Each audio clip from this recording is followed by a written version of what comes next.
नमस्कार मित्रांनो, आजच्या या स्पोकन इंग्लिशच्या सेशनमध्ये आज आपण धिस आणि दॅट या दोन डेमॉन्स्ट्रेटिव्ह प्रोनाउन्सचा वापर नेमका कसा केला गेला पाहिजे त्या संदर्भातली चर्चा करणार आहोत. THIS धिस आणि दॅट. THIS धिस हे डेमॉन्स्ट्रेटिव्ह प्रोनाउन आहे. It's a demonstrative pronoun.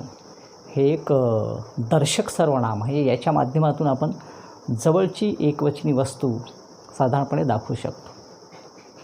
आणि THT दॅट याने आपण दूरची एकवचनी वस्तू साधारणपणे दाखवू शकतो, डेमॉन्स्ट्रेट करू शकतो, म्हणजे दर्शवणे.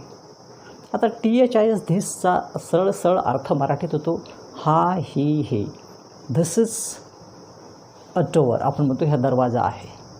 धिस इज शिरणे, हा शिरणे आहे. धिस इज राधिका, ही राधिका आहे. धिस इज अ पेन, ही पेन आहे.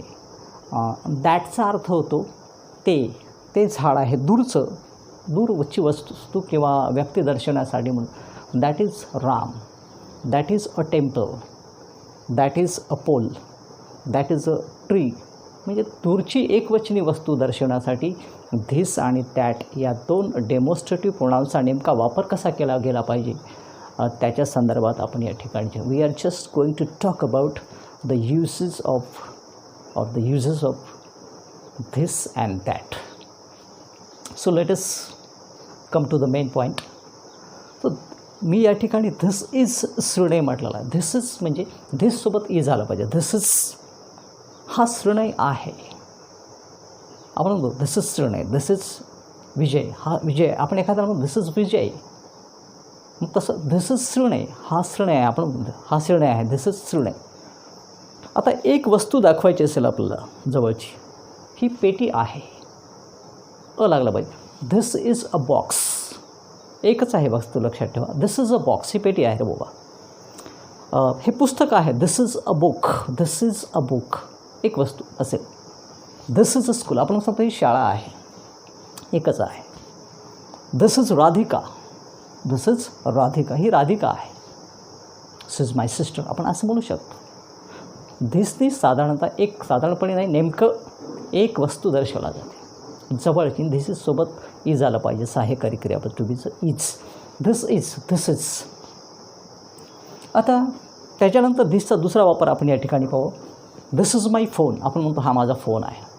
This is my phone, my phone एकच फोन आहे. धिस इज माय फोन्स म्हटलं तर दीज आर माय फोन्स होईल.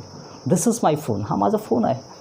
धिस इज माय प्रॉब्लेम, आपण साधारणतः म्हणतो ही माझी समस्या आहे.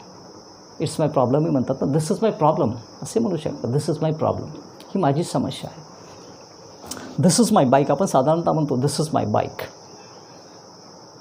I have just spot it, मी आत्ताच ती विकत घेतली आहे. धिस इज माय बाईक, ही माझी गाडी आहे. This is my bike, motorcycle. This is my office, आपण अनेकदा म्हणतो हे माझं कार्यालय आहे.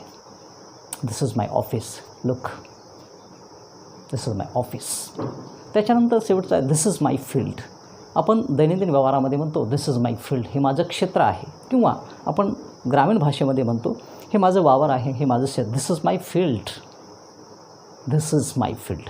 लक्षात ठेवा, धिस या डेमॉन्स्ट्रेटिव्ह प्रोनाउनच्या साह्याने आपण फक्त एकच वस्तू दर्शवतो साधारणपणे.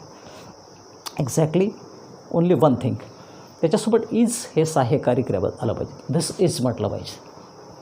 आता त्याच्यानंतर पहा दॅट इज म्हणजे दूरची वस्तू दर्शवणं. To show a thing which is very very far away from you. ती वस्तू दर्शवण्यासाठी दॅट इजचा वापर केला जातो. पहा, दॅट इज श्रेणय, तो श्रेणय आहे, आपण दाखवतो तो श्रेणय आहे, ते श्रेणय आहे. दॅट इज म्हणजे जवळ नाही, तो दूर आहे. दॅट इज अ बॉक्स, ती पेटी आहे, असं दूर दाखव. दॅट इज अ बॉक्स, जवळच्यासाठी this. That is a school, ती शाळा आहे. That is a school.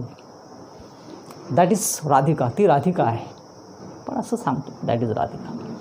आता समजा आपला दूर फोन दाखवायचा, दूरचा phone. That is my phone, ते माझा फोन आहे. That is my phone.